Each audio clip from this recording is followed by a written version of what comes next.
E aí, rapaziada do canal, hoje eu vou estar ensinando vocês a como subir na tirolesa do modo de treinamento no Free Fire, mano.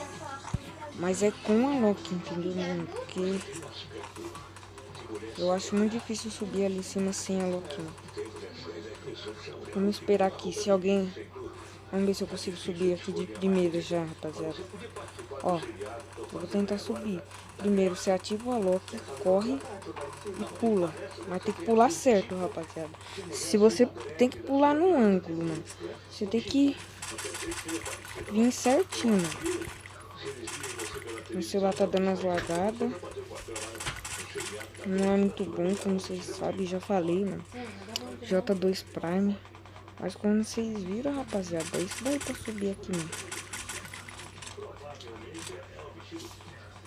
Se vocês quiserem que eu tente ensinar como subir sem a Loki, mano, é só vocês comentarem. Que eu tento ensinar vocês a subir sem a Loki e sozinho, mano. Eu tento ver aí um jeito de subir sem a Loki, entendeu? Que tipo, sem a Loki é mais descomplicado, rapaziada. E eu não aperfeiçoei nem como subir com a Loki direito, que já é difícil. Eita.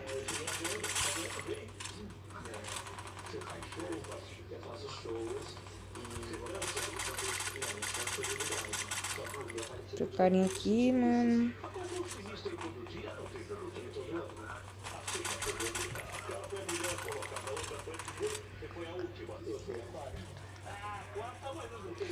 Então, tropinha, mano.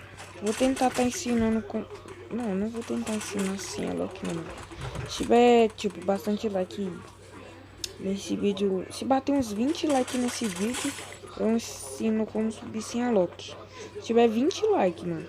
Se não tiver 20 likes, eu não vou ensinar, beleza?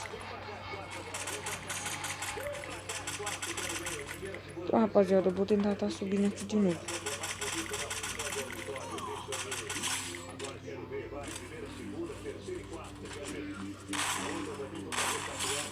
Olha, mano, esse cara não tomou capa. Eita, o bugadão.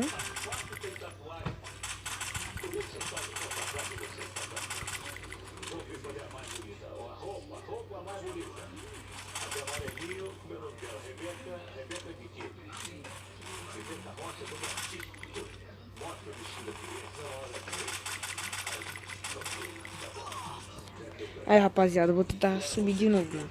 Se eu não conseguir, eu encerro o vídeo já. Ó, parou aqui, mirou, ativou a Loki, correu, pulou. Aí, ó, subi de novo, ó. Mas eu vou morrer, como vocês viram. Mas então, rapaziada, é isso, mano, o vídeo, entendeu? Vou finalizar o vídeo, mano. Já ensinei vocês como subir, beleza? E falou, rapaziada. Até o próximo vídeo, viu? Falou, rapaziada. Tamo junto.